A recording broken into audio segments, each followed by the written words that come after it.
سپین وړانګه او جلال حیر راغلا شوا سرګند او ښکارا خو نڅا راغلا پشتاب ګلاب تر ښاره تشریف راوړو پلوشه د رحمتو او ښکلا راغله مزمل د زملو نارې وهلې چې پرې وحي لجدانې د مولا راغله د کعبې د نور منار د عرش ښکل کړو د دې روزي شکر ادا کو بیا خاص کر په دې روزه کې د دې کلام پاک سره بلکې علماء کرام فرمایي چې څومره آسماني کتابونه د ټول په رمضان کې نازل شوي دي څلور سره کتابونه او صحائف دا په رمضان کې نازل شوي او قرآن کریم هم په رمضان کې نازل شوی نو د قرآن کریم د رمضان سره یو مناسبت ده رب ذوالجلال د موږ ته د توفیق را نصیب وګرځوي چې دا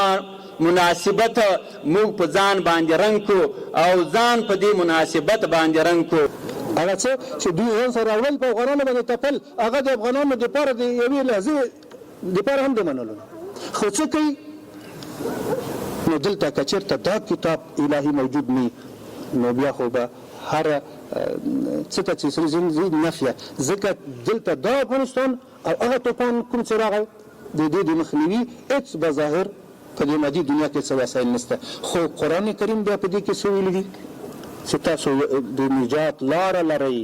د تاسو تعلق چې الله تعالی سره وي هغه تاسو باکفایه ته ګرځوي تاسو ته وسایل په لاس درکوي هغه څه چې تاسو په تصور کې نه راځي دقسې یو ظرفیت درته را پیدا کوي در باندې ختم نبوت دی ګرانه